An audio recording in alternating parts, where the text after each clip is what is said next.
Hello students, मैं विवेक sir आज आप लोग को क्लास 12th की पोयम ऑन हिज ब्लाइंडनेस जो कि जॉन मिल्टन के द्वारा लिखी गई है उसके रेफरेंस, कॉन्टेक्स्ट और एक्सप्लेनेशन कराऊंगा। मैं एक्सप्लेनेशन कराऊंगा। अगर आप लोगों ने इसकी पोयम या सेंट्रल आइडिया नहीं देखा है तो प्लेलिस्ट से जाकर कृपया चेक कर लें। बहुत ही अच्छी तरह से समझाया गया है उसमें। अगर आप 1 से 2 बार उसको देख लेते हैं तो आपको निश्चित रूप से जो भी चीजें हैं वो बहुत ही क्लियर हो जाएंगी। ठीक है, तो आइए सेंट्रल आइडिया का अध्ययन करते हैं। देखिए, पहला इसमें आप लोग का पैराग्राफ है व्हेन आई कंसीडर से लेकर है चाइल्ड तक। यानी कहने का मतलब है when I consider how my light is spend era half my days in the dark world and wide, and that one talent which is that to hide, lodged with me useless, though my soul more bent to serve there with my Maker and present my true account list he returning child। ठीक है, ये यहाँ तक था। इसमें मैंने लिखा नहीं है, बता दिया हूँ मैंने आपको, क्योंकि लिखने में ज्यादा समय भी लग रहा है इसको। ठीक है, आइए देखिए रेफरेंस। रेफरेंस मतलब संदर्भ। रेफरेंस का मतलब क्या होता है? संदर्भ। संदर्भ में क्या हो जाएगा? देखिए, आप लोग कोई भी पोएम लिखिए, ठीक है, कोई भी पोएम का क्या नाम है रेफरेंस लिखेंगे, लगभग सब में यही होता है, बस चैप्टर का नाम और राइटर का नाम बदलता है। तो देखिए रेफरेंस में हम क्या लिखेंगे? This line has been taken from the poem on his blindness. देखिए इसको क्लियर सही कर लीजिएगा, ऑन हिज ब्लाइंडनेस है, written by John Milton. John Milton, clear. आइए कॉन्टेस्ट देखते हैं इसमें। देखिए कॉन्टेस्ट, इस स्टेंजा में जो पोएट है वह अपने दुख को प्रकट करता है कि जब ईश्वर ने उसे बहुत अपने जीवन के आधे उम्र में ही क्या कर देते हैं? अंधा कर देते हैं। तो वह ईश्वर को, ठीक है, यानी ईश्वर को ब्लेम करता है कि जो टैलेंट उसने मुझे दिया है वह मेरे पास व्यर्थ ही पड़ा रहेगा। यद्यपि वो ये भी कहना चाहता है कि वह अपने ईश्वर की सेवा करना चाहता है, ताकि मृत्यु के बाद यदि उसके समक्ष हो जाए तो अगर उसका लेखा जोखा प्रस्तुत किया जाता है उसके ईश्वर के सामने, तो हो सकता है ईश्वर उसके लेखा जोखा देखकर, यानी उसके कार्य को देखकर कहीं उसको डांटे ना। ठीक है, तो इसलिए वह ब्लेम करता है ईश्वर को, लेकिन अंत में इस पोएम में ही वो रियलाइज होता है इसको कि क्या करना चाहिए। तो आइए कॉन्टेक्स्ट में देखते हैं क्या कह रहा है। इन दिस लाइन, इन पंक्तियों में John Milton express his sorrow, अपने दुख को व्यक्त करते हैं, on the loss of his eyesight, यानी अपनी आंखों की रोशनी के चले जाने के बाद किए। यानी जब उनकी आंखों की रोशनी चली जाती है तो उन्हें वे अपने क्या दुख को एक्सप्रेस करते हैं। This loss make his journey of life long and टायरसम, और ये जो हानि हुई है, यानी ये जो नुकसान हुआ है, वह उनके जीवन की यात्रा को क्या कर देते हैं? और लंबी और थकान युक्त बना देते हैं। यानी कहने मतलब बहुत ही निराश बना दिए हैं। ठीक है, आइए एक्सप्लेन करते हैं। The poet becomes blind at the age of 44, यानी जो पोएट है वह 44 साल की अवस्था में अंधा हो जाता है। The poet is full of trouble, और जो पोएट है वो बहुत ही ज्यादा क्या होता है? परेशान हो जाता है। God gave him the talent, यानी गॉड ने, ईश्वर ने उसे जो टैलेंट दिया है ऑफ कंपोजिंग पोएट्री, यानी किसकी? पोएट्री लिखने की। The poet is sad, poet दुखी है, बिकॉज क्योंकि he can not make use of his poetic gift, यानी उसको जो पोएटिक गिफ्ट ईश्वर के द्वारा मिली हुई है उसका वह किसी प्रकार का उपयोग नहीं कर पा रहा है। अंधे होने की वजह से वो पोएट नहीं लिख पा रहा है। तो the poet feels that, poet को एहसास हुआ दैट की इफ, यदि द टैलेंट, यानी कौन सा टैलेंट, उसकी जो पोएटिक टैलेंट है, मैंने यहाँ ब्रैकेट में लिख दिया, ठीक है, टैलेंट का मतलब उसकी poetic talent is kept hidden, ठीक है, छिपी रहेगी। It is equal to moral death, यानी कब तक, जब तक कि उसकी मृत्यु ना आ जाए, यानी उसके पास जो टैलेंट पड़ा हुआ है जो उसकी मृत्यु के पश्चात ही खत्म होगी, वो उसके पास क्या है, छिपी रखी हुई है, दबी रखी हुई है।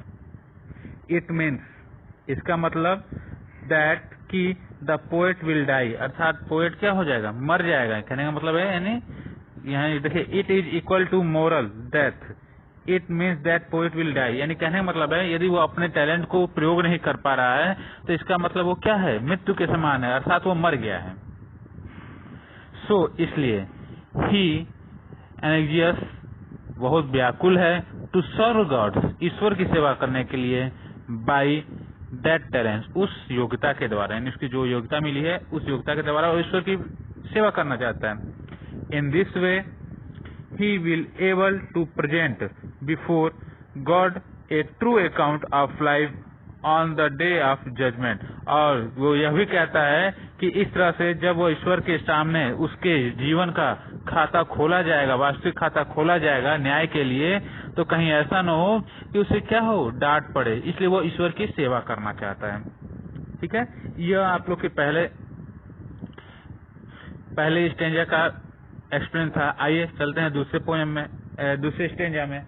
देखिए दूसरा स्टेंजा भी आप लोग का वही है, डथ गॉड से लेकर है बेस्ट तक, ठीक है, यानी इसमें आप लोग को पोएम हो जाएगी, doth God exact day labour light denied, I fondly asked but patience to prevent that murmur soon replies, God doth not need either man's work or his own gifts, who best bear his mild work, they serve him best। तो देखिए वो क्या इसमें ये बोलता है कि जो पोएट है वह मूर्खता से, यानी मूर्खतापूर्ण पूछता है कि भगवान ने मुझे पूरे दिन मेहनत कराना चाहता है, जबकि मेरे आंखों की रोशनी क्या हो गई है, चली गई है,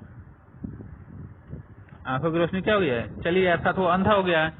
किंतु इस विरोध को, इस शिकायत जो करता है वह उसको रोक देता है, शिकायत करने से उसका धैर्य क्या कर देता है, रोक देता है, और उसको तुरंत ही एहसास हो जाता है कि जो ईश्वर है उसको न तो मनुष्य के कार्यों की आवश्यकता होती है और न ही अपने उपहारों की, ठीक है, यानी जो उपहार उसने ईश्वर इंसानों को दिया है उसे वो वापस क्यों लेगा, ठीक है, तो उसकी जरूरत नहीं होती है उसे।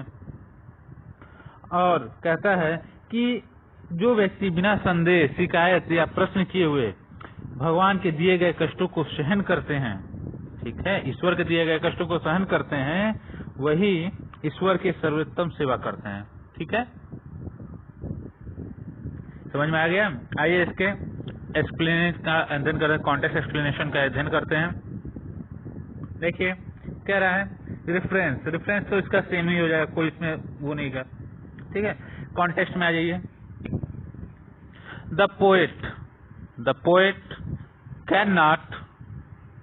Poet can not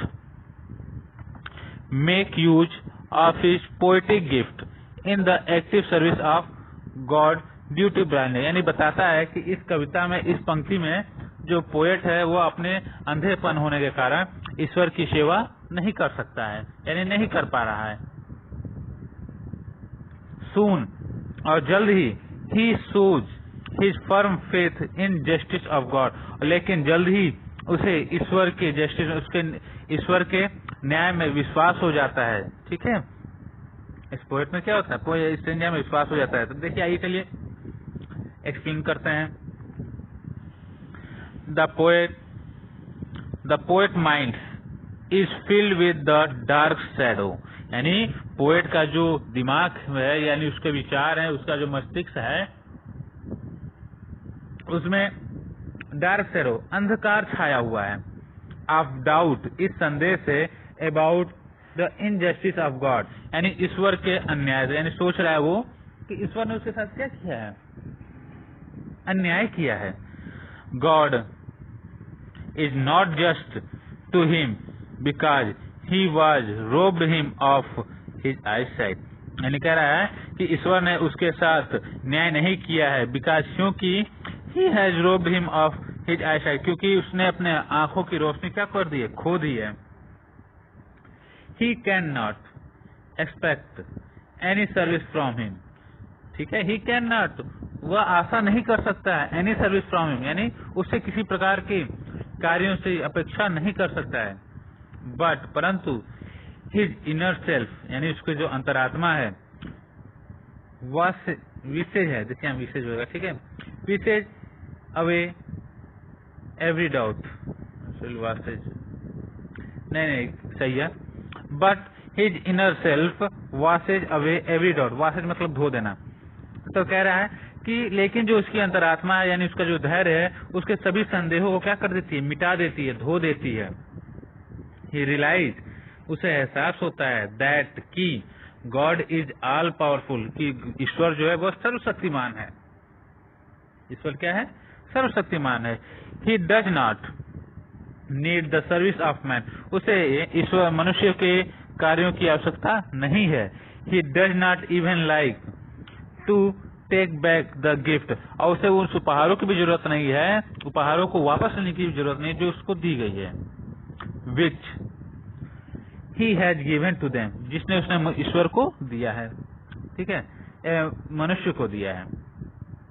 those who, वे लोग भी, हैप्पीली बियर, प्रसन्नता पूर्वक सहन करते हैं। देखिए, बियर सहन करना, द मिसफॉर्च्यून ऑफ लाइफ, जीवन की दुर्भाग्य को, यानी कहने मतलब है जीवन की परेशानियों को, सर्व हिम, उसकी सेवा करके, इन द बेस्ट पॉसिबल, सही से सही तरीके से, यानी कहने का मतलब है कि ऐसे लोग जो परेशानियों का सामना डट के करते हैं, वो भी अपने ईश्वर की सेवा क्या करते हैं, एक तरह से वो ईश्वर की सेवा ही है। आइए थर्ड स्टेंजा में देखिए, हिज स्टेट इज किंगली, यानी हिज स्टेट से लेकर आप लोग का है वेट तक, ठीक है, हिज स्टेट से लेकर वेट तक। देखिए इसमें कहता है his state is kingly, thousand, ये लास्ट स्टेंजा में भी, thousands at his bidding speed, and post over land and ocean without rest. They are also sir who only stand and wait. यानी इसमें कह रहा है इस स्टेंजा में कि वह जो ईश्वर की स्थिति है वह राजा के समान होती है। हजारों देवदूत उसकी आज्ञा पर बहुत तेजी से पृथ्वी पर और समुद्र पर लगातार घूमते फिरते रहते हैं। वे व्यक्ति भी भगवान की सेवा करते हैं जो शांति से खड़े रहते हैं और अपनी बारी आने की प्रतीक्षा करते हैं, अर्थात बिना शर्त के स्वयं को भगवान की इच्छा के प्रति समर्पित कर देते हैं। ठीक है, तो रेफरेंस भी इसका सेम हो जाएगा, कोई वो नहीं है, ठीक है, कोई इशू नहीं है इसके लिए।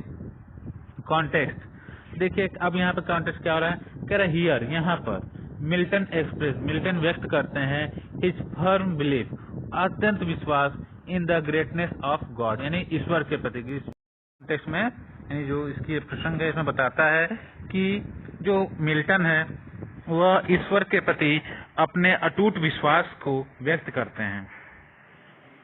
देखिए आइए एक्सप्लेन में देखते हैं, एक्सप्लेन करते हैं इसका।